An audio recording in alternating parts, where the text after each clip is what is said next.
श्री पंचमुख हनुमत हृदय स्तोत्रम्।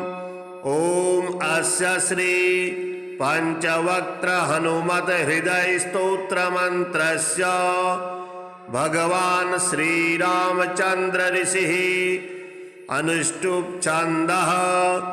श्री पंचवक्त्र हनुमान देवता ओम बीजां रुद्रमूर्तये इति शक्तिः स्वाहा कीलकम्। श्री पंचवक्त्र हनुमद देवता प्रसाद सिद्ध्यर्थे जपे विनियोगः। ओम नमो वायुपुत्राय पंचवक्त्राय ते नमः। नमोस्तु दीर्घबालाय राक्षसान्तकराय च। वज्रदेह नमस्तुभ्यं शतानन मदापः। सीतासन्तोषकरण नमो राघव किंकर। सृष्टि प्रवर्तक नमो महास्थित नमो नमः। कलाकाष्ठ स्वरूपाय मास संवत्सरात्मक। नमस्ते ब्रह्म रूपाय शिव रूपाय ते नमः। नमो विष्णु स्वरूपाय सूर्य रूपाय ते नमः। नमो वहने स्वरूपाय नमो गगनचारिणे। सर्वरंभावनचर अशोक वननाशक। नमो कैलास निलय मलयाचल संश्रय। नमो रावण नाशाय इंद्रजित वधकारिणे। महादेवात्मक नमो नमो वायुतनोद्भव। नमः सुग्रीव सचिव सीता संतोषकारण। समुद्रोल्लंघन नमो सौमित्रेः प्राणदायक। महावीर नमस्तुभ्यं दीर्घबाहु नमो नमः। दीर्घबाल नमस्तुभ्यं वज्रदेह नमो नमः। छायाग्रहहर नमो वरसौम्य मुखेक्षण।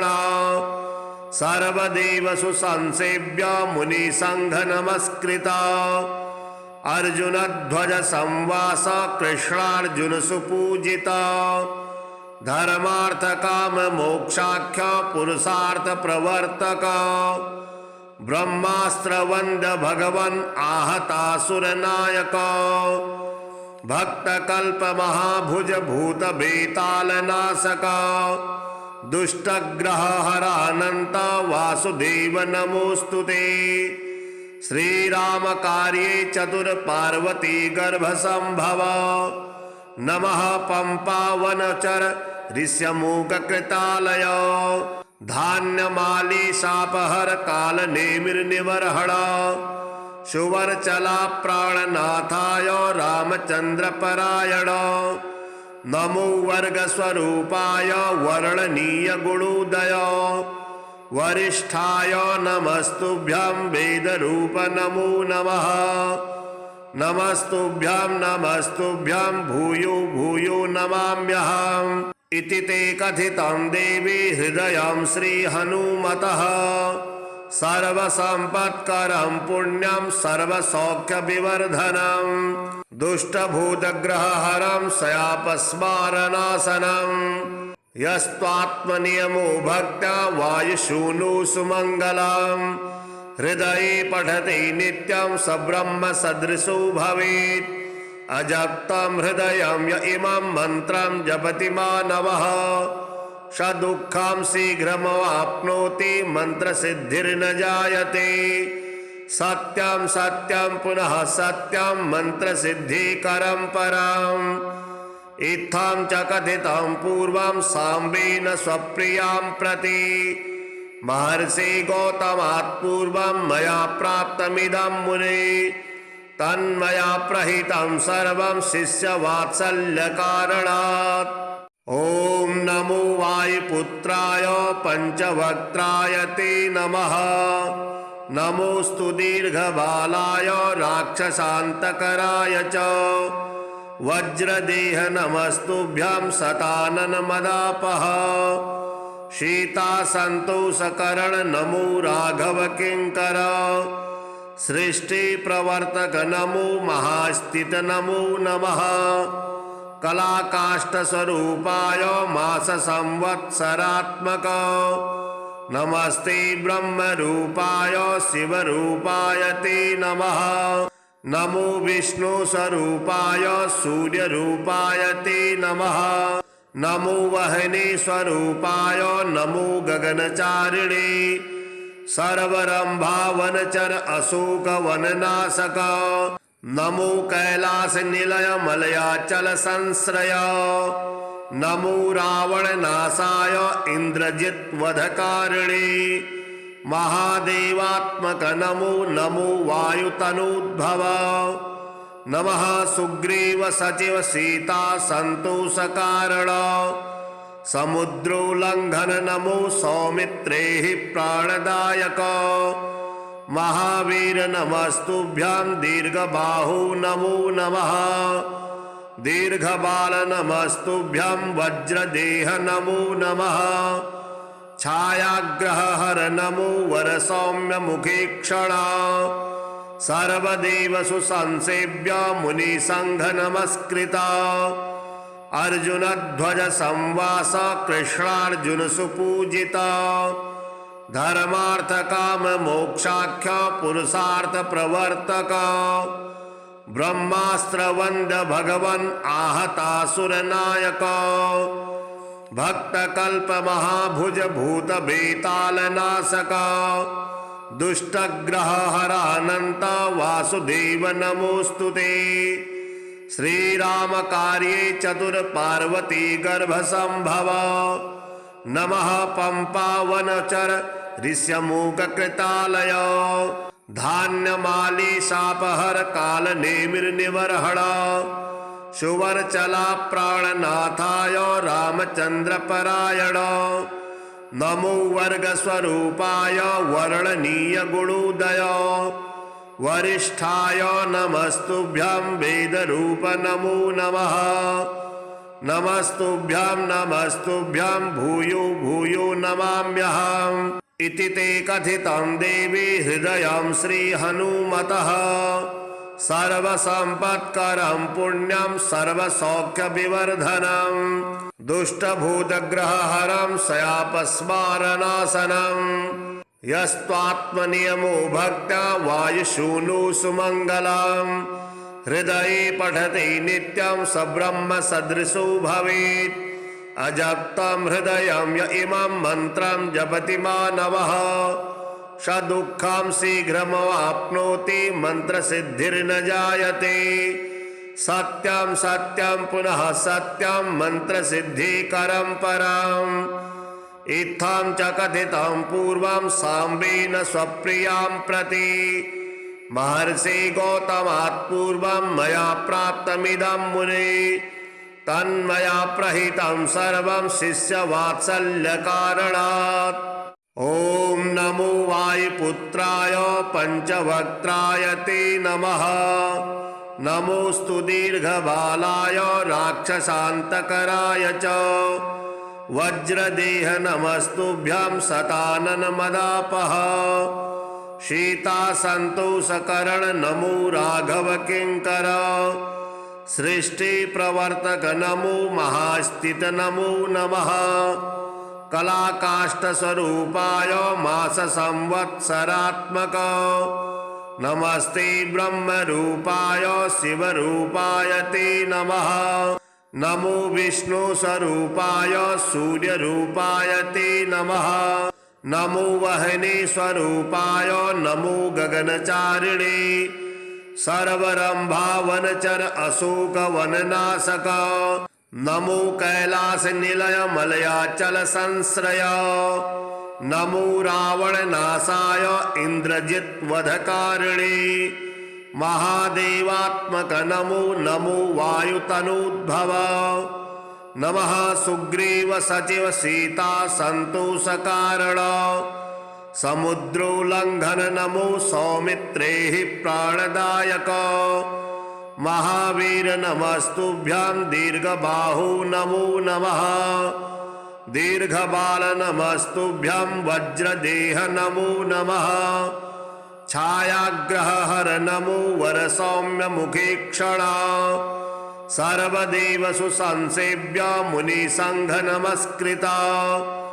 अर्जुनध्वज संवास कृष्णार्जुन सुपूजिता धर्मार्थ काम मोक्षाख्य पुरुषार्थ प्रवर्तक ब्रह्मास्त्र वंद भगवन् आहतासुर नायक भक्त कल्प महाभुज भूत बेताल नाशक दुष्ट ग्रह हरानंत वासुदेव नमोस्तुते श्रीराम कार्ये चतुर पार्वती गर्भ संभव नमः पंपावनचर ऋष्यमूक कृतालय धान्यमाली शापहर काल नेमिर निवर्हण सुवर्चला प्राणनाथाय रामचंद्र परायण नमो वर्ग स्वरूपाय वर्णनीय गुणोदय वरिष्ठाय नमस्तुभ्यं वेद रूप नमो नमः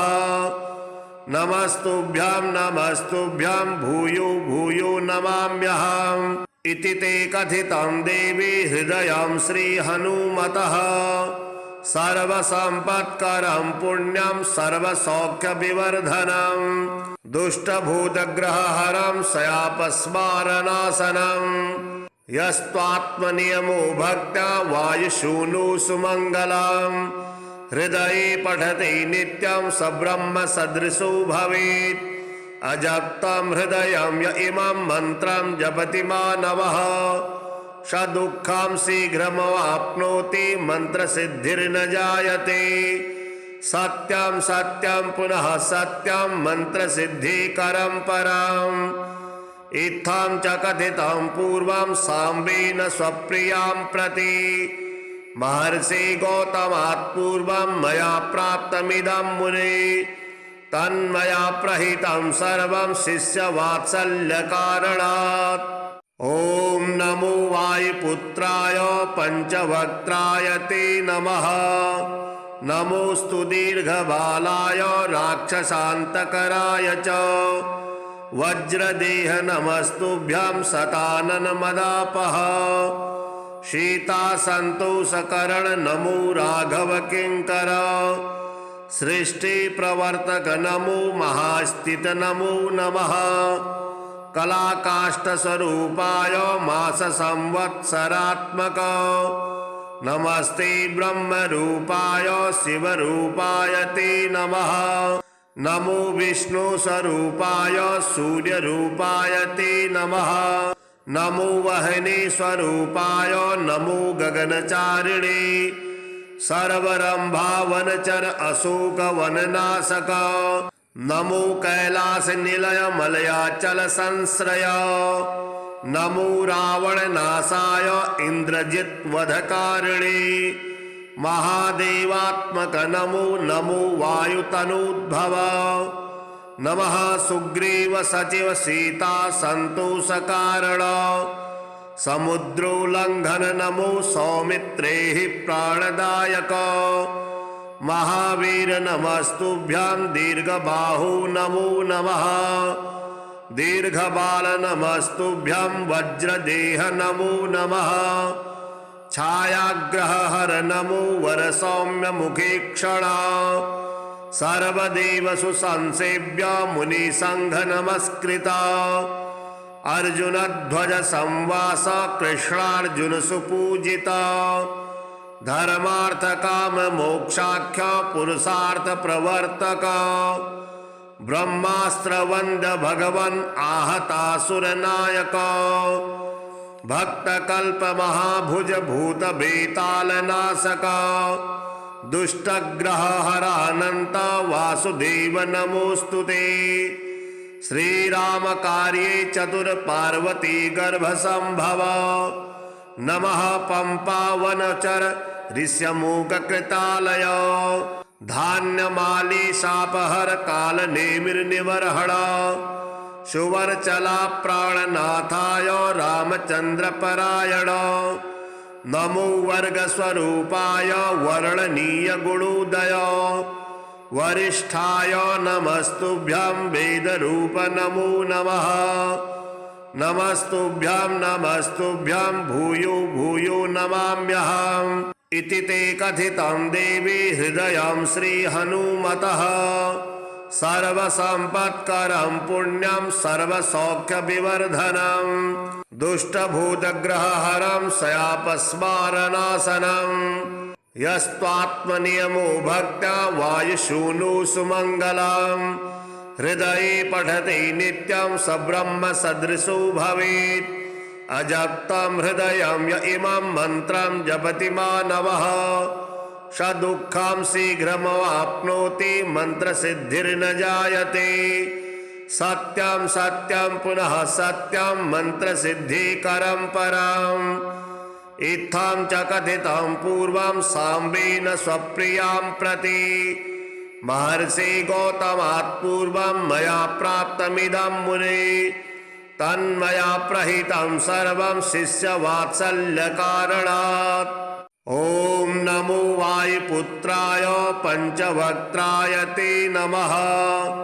नमोस्तु दीर्घबालाय राक्षसान्तकराय च वज्रदेह नमस्तुभ्यं शताननमदापः शीतासन्तोषकरण नमो राघव किङ्कर सृष्टि प्रवर्तक नमो महास्थित नमो नमः कलाकाष्ठस्वरूपाय मास संवत्सरात्मक नमस्ते ब्रह्मरूपाय शिवरूपाय ते नमः नमो विष्णुस्वरूपाय सूर्यरूपाय ते नमः नमो वह्नि स्वरूपाय नमो गगनचारिणे सर्वरंभावनचर अशोकवननाशक नमो कैलास निलय मलयाचल संश्रय नमो रावणनाशाय इंद्रजित वधकारिणे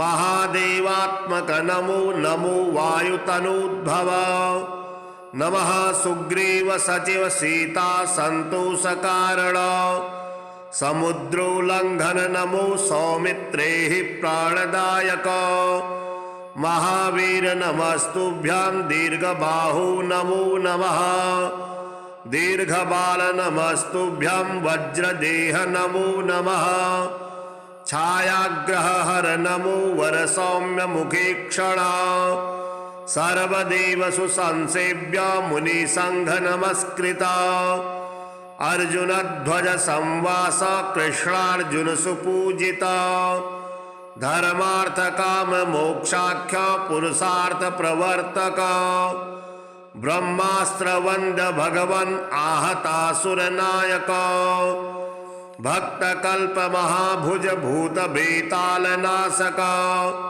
दुष्ट ग्रह हरानंत वासुदेव नमोस्तुते श्रीराम कार्ये चतुर पार्वती गर्भ संभव नमः पंपावनचर ऋष्यमूक कृतालय धान्यमाली शापहर काल नेमिर्निवर्हण सुवर्चला प्राणनाथाय रामचंद्र परायण नमो वर्ग स्वरूपाय वर्णनीय गुणोदय वरिष्ठाय नमस्तुभ्यं वेद रूप नमो नमः नमस्तुभ्यं भूयो भूयो नमाम्यहम् इति ते कथितं देवी हृदयं श्रीहनुमतः सर्वसम्पत्करं पुण्यं सर्वसौख्यविवर्धनं दुष्टभूतग्रहहरं शयापस्मारनाशनं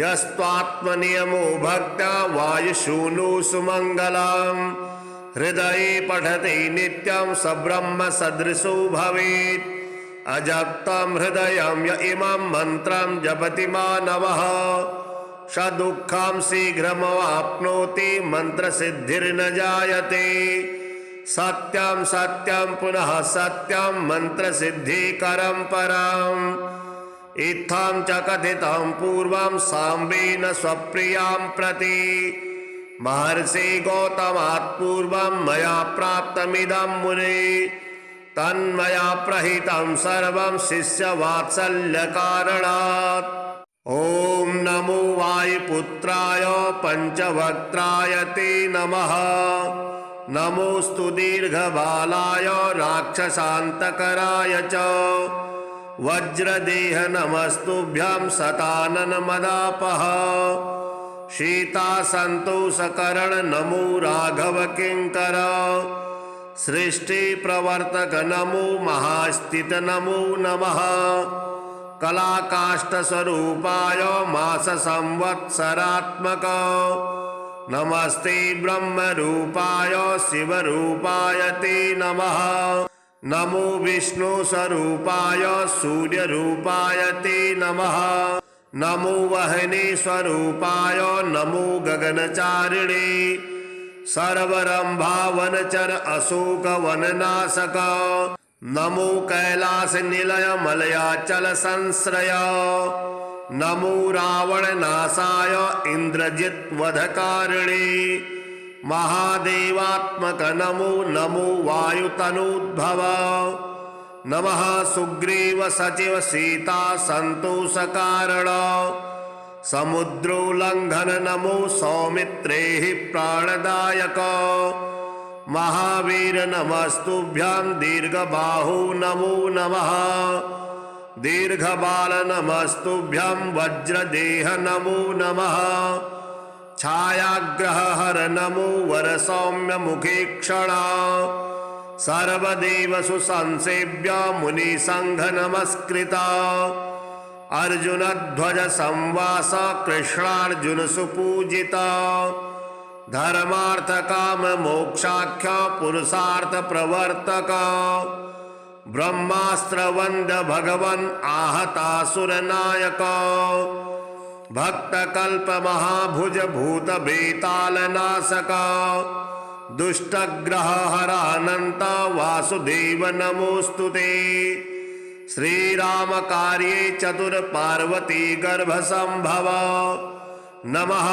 पंपावनचर ऋष्यमूक कृतालय धान्यमाली शापहर काल नेमिर्निवर्हण सुवर्चला प्राणनाथाय रामचंद्र परायण नमो वर्ग स्वरूपाय वर्णनीय गुणोदय वरिष्ठाय नमस्तुभ्यं वेदरूप नमो नमः नमस्तुभ्यं भूयो भूयो नमाम्यहम् इति ते कथितं देवी हृदयं श्रीहनुमतः सर्वसम्पत्करं पुण्यं सर्वसौख्यविवर्धनं दुष्टभूतग्रहहरं शयापस्मारनाशनं यस्त्वात्मनियमो भक्त्या वायुशूनो सुमङ्गलं हृदये पठते नित्यं स ब्रह्म सदृशो भवेत् अजक्तं हृदयं य इमं मन्त्रं जपति मानवः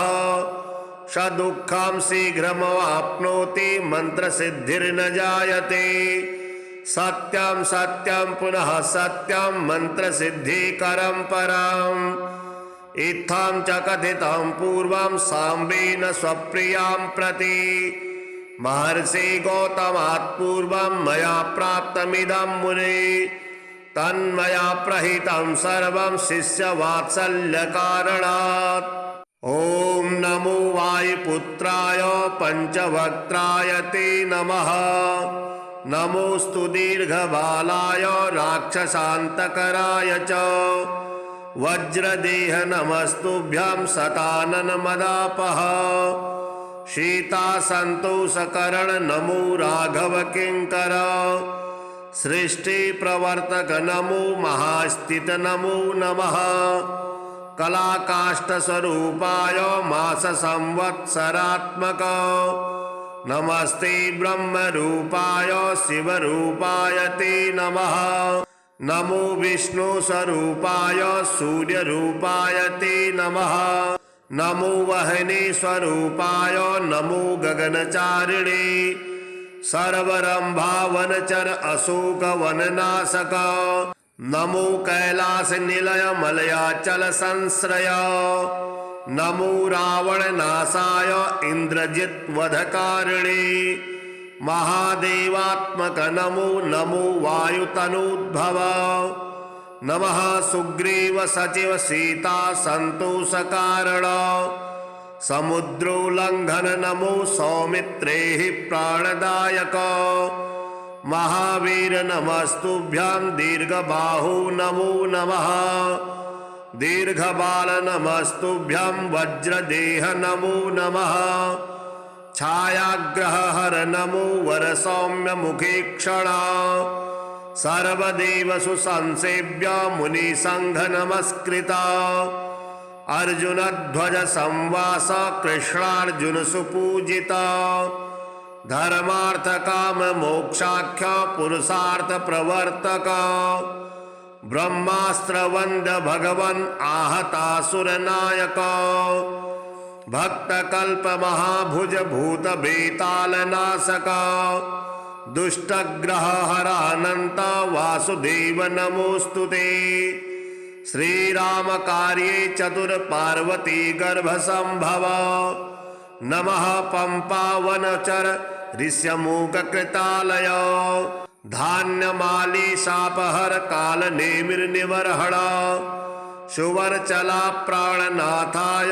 रामचंद्र परायण नमो वर्ग स्वरूपाय वर्णनीय गुणोदय वरिष्ठाय नमस्तुभ्यां वेद रूप नमो नमः नमस्तुभ्यां भूयो भूयो नमाम्यहम् इति ते कथितं देवी हृदयं श्री हनुमतः सर्वसंपत्करं पुण्यं सर्वसौख्यविवर्धनं दुष्टभूतग्रहहरं शयापस्मारनाशनं यस्त्वात्मनियमो भक्त्या वायुशूनो सुमङ्गलम् हृदये पठते नित्यं स ब्रह्म सदृशो भवेत् अजप्तं हृदयं य इमं मन्त्रं जपति मानवः स दुःखं शीघ्रमवाप्नोति मन्त्रसिद्धिर्न जायते सत्यं सत्यं पुनः सत्यं मन्त्रसिद्धिकरं परम् इत्थं च कथितं पूर्वं साम्बेन स्वप्रियां प्रति महर्षि गौतमात् पूर्वं मया प्राप्तमिदं मुने तन्मया प्रहितं सर्वं शिष्यवात्सल्यकारणात् ॐ नमो वायुपुत्राय पंचवक्त्राय ते नमः नमोस्तु दीर्घबालाय राक्षसान्तकराय च वज्रदेह नमस्तुभ्यां शतानन मदापः शीतासन्तोषकरण नमो राघव किंकर सृष्टि प्रवर्तक नमो महास्थित नमो नमः कलाकाष्ठ स्वरूपाय मास संवत्सरात्मक नमस्ते ब्रह्म रूपाय शिव रूपाय ते नमः नमो विष्णु स्वरूपाय सूर्य रूपाय ते नमः नमो वहने स्वरूपाय नमो गगनचारिणे सर्वरंभावनचर अशोक वननाशक नमो कैलास निलय मलयाचल संश्रय नमो रावण नाशाय इंद्रजित वधकारिणे महादेवात्मक नमो नमो वायुतनोद्भव नमः सुग्रीव सचिव सीता संतोष कारण समुद्रोल्लंघन नमो सौमित्रे प्राणदायक महावीर नमस्तुभ्यां दीर्घबाहु नमो नमः दीर्घबाल नमस्तुभ्यां वज्रदेह नमो नमः छायाग्रहहर नमो वरसौम्य मुखेक्षण सर्वदेवसु संसेव्य मुनिसंघ नमस्कृता अर्जुनध्वज संवास कृष्णार्जुन सुपूजिता धर्मार्थ काम मोक्षाख्य पुरुषार्थ प्रवर्तक ब्रह्मास्त्र वंद भगवन् आहतासुर नायक भक्त कल्प महाभुज भूत बेताल नाशक दुष्ट ग्रह हरानंत वासुदेव नमोस्तुते श्रीराम कार्ये चतुर पार्वती गर्भ संभव नमः पंपावनचर ऋष्यमूक कृतालय धान्यमाली शापहर काल नेमिर्निवर्हण सुवर्चला प्राणनाथाय रामचंद्रपरायण नमो वर्गस्वरूपाय वर्णनीय गुणोदय वरिष्ठाय नमस्तुभ्यं वेदरूप नमो नमः नमस्तुभ्यं भूयो भूयो नमाम्यहम् इति ते कथितं देवी हृदयं श्रीहनुमतः सर्वसम्पत्करं पुण्यं सर्वसौख्यविवर्धनं दुष्टभूतग्रहहरं शयापस्मारनाशनं यस्त्वात्मनियमो भक्त्या वायुशूनो सुमङ्गलम् हृदये पठति नित्यं स ब्रह्म सदृशो भवेत् अजप्तं हृदयं य इमं मन्त्रं जपति मानवः स दुःखं शीघ्रमवाप्नोति मन्त्रसिद्धिर्न जायते सत्यं सत्यं पुनः सत्यं मन्त्रसिद्धिकरं परम् इत्थं च कथितं पूर्वं साम्बेन स्वप्रियां प्रति महर्षि गौतमात् पूर्वं मया प्राप्तमिदं मुने तन्मया प्रहितं सर्वं शिष्यवात्सल्यकारणात् ॐ नमो वायुपुत्राय पञ्चवक्त्राय ते नमः नमोऽस्तु दीर्घबालाय राक्षसान्तकराय च वज्रदेह नमस्तुभ्यं शताननमदापः सीतासन्तोषकरण नमो राघव किङ्कर सृष्टि प्रवर्तक नमो महास्थित नमो नमः कलाकाष्ठस्वरूपाय मास संवत्सरात्मक नमस्ते ब्रह्मरूपाय शिवरूपाय ते नमः नमो विष्णुस्वरूपाय सूर्यरूपाय ते नमः नमो वह्नि स्वरूपाय नमो गगनचारिणे सर्वरंभावनचर अशोक वननाशक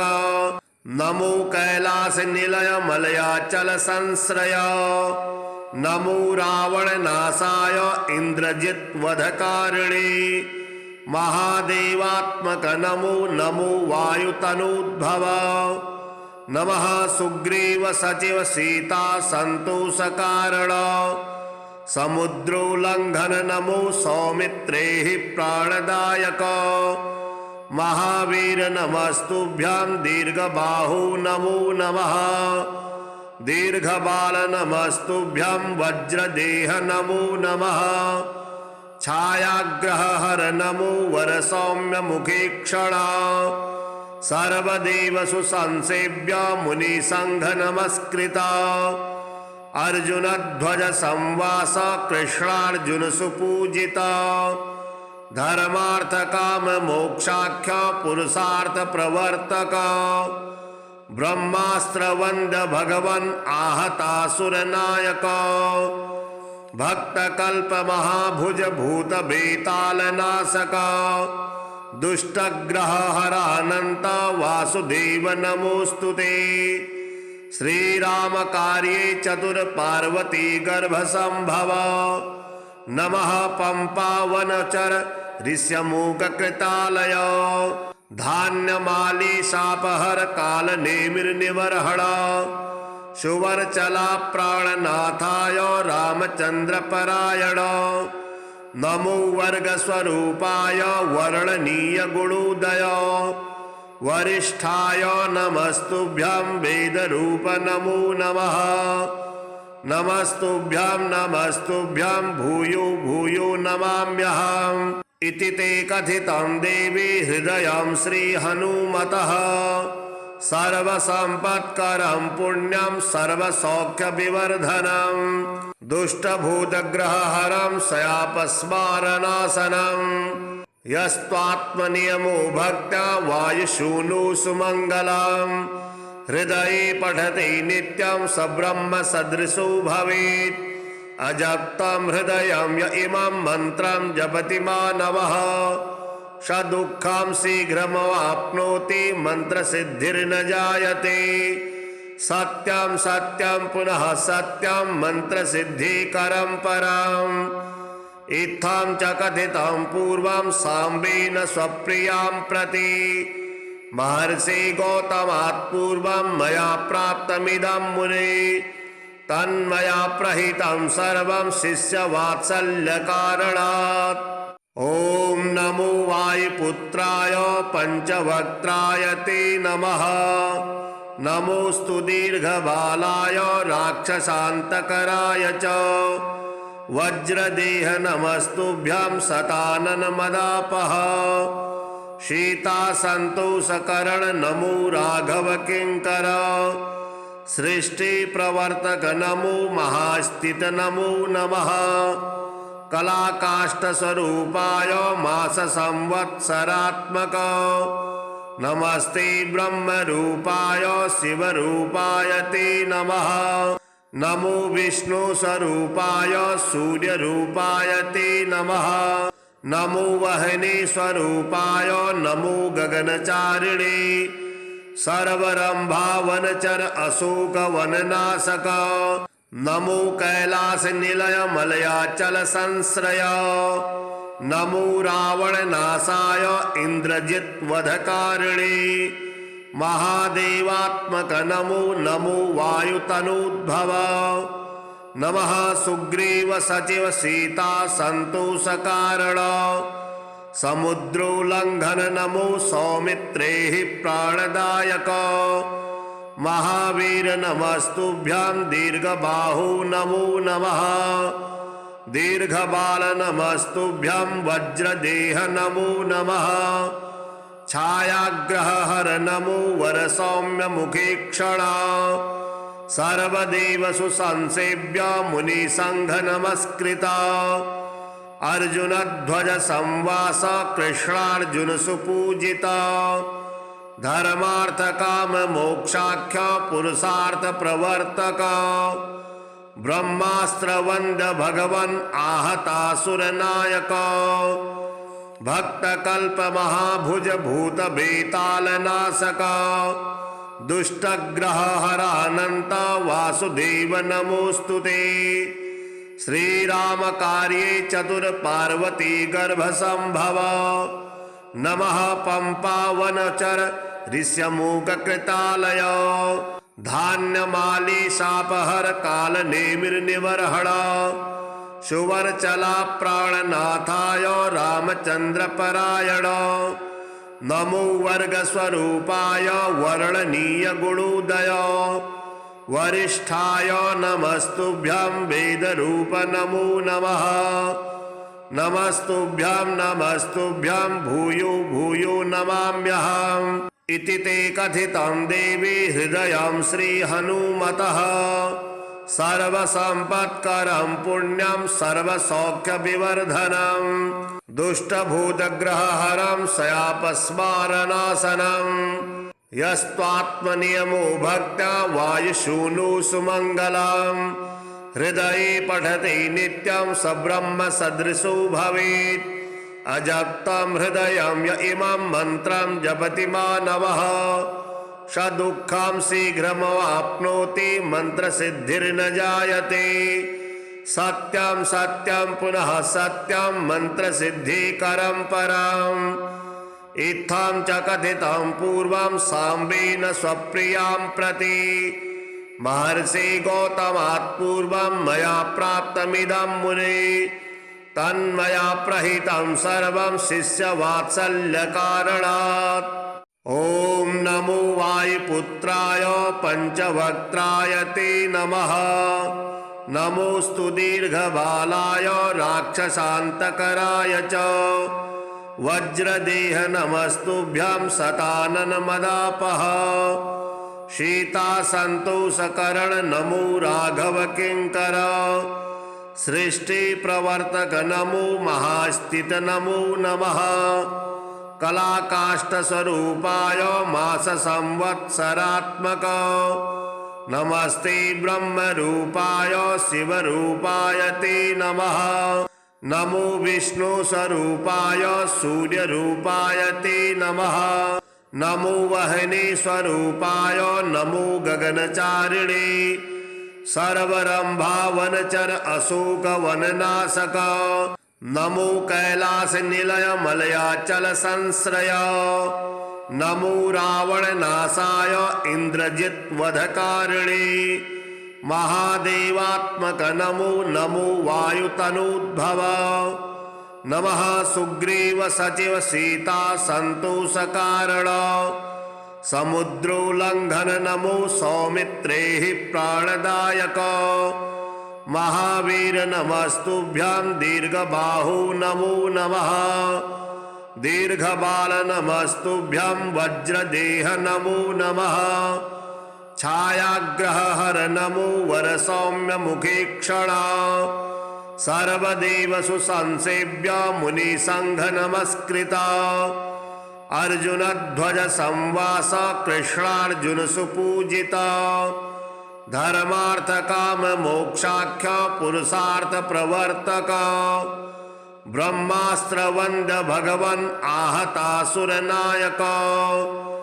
भक्त कल्प महाभुज भूत बेताल नाशक दुष्टग्रह हरानंत वासुदेव नमोस्तुते श्रीराम कार्ये चतुर पार्वती गर्भ संभव नमः पंपावनचर ऋष्यमूक कृतालय धान्यमाली शापहर काल नेमिर्निवर्हण सुवर्चला प्राणनाथाय रामचंद्र परायण नमो वर्ग स्वरूपाय वर्णनीय गुणोदय वरिष्ठाय नमस्तुभ्यां वेद रूप नमो नमः नमस्तुभ्यां भूयो भूयो नमाम्यहम् इति ते कथितं देवी हृदयं श्री हनुमतः सर्वसंपत्करं पुण्यं सर्वसौख्यविवर्धनं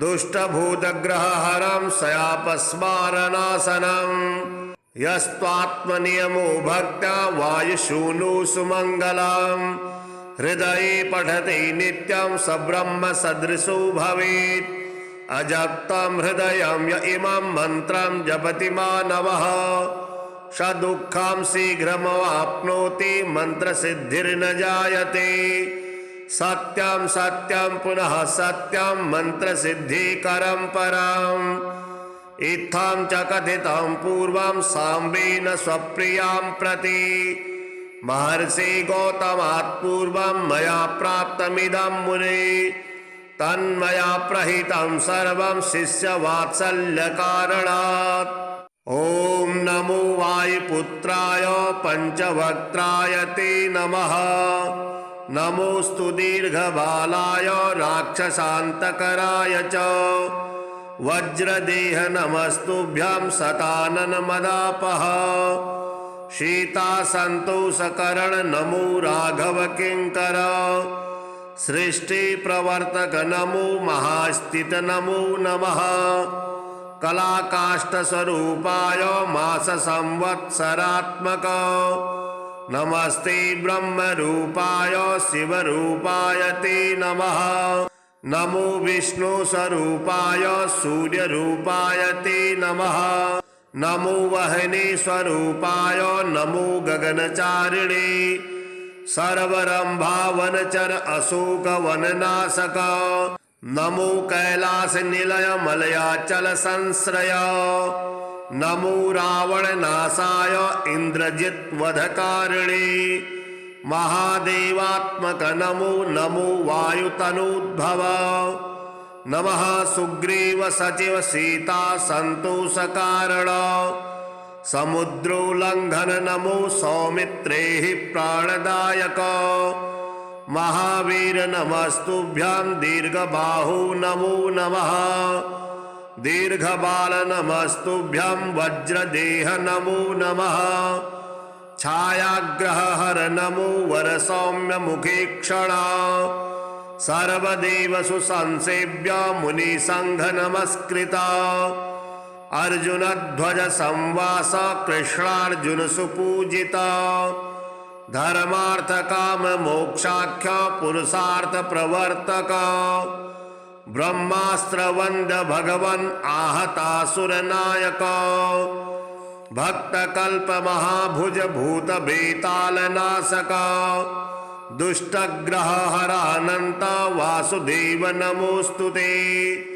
श्रीरामकार्ये चतुर्पार्वती गर्भसंभव नमः पंपावनचर ऋष्यमूककृतालय धान्यमाली शापहर काल नेमिर्निवर्हण सुवर्चला प्राणनाथाय रामचंद्र परायण नमो वर्गस्वरूपाय वर्णनीय गुणोदय वरिष्ठाय नमस्तुभ्यं वेदरूप नमो नमः नमस्तुभ्यं भूयो भूयो नमाम्यहम् इति ते कथितं देवी हृदयं श्रीहनुमतः सर्वसम्पत्करं पुण्यं सर्वसौख्यविवर्धनं दुष्टभूतग्रहहरं शयापस्मारनाशनं यस्त्वात्मनियमो भक्त्या वायुशूनो सुमङ्गलम् हृदये पठते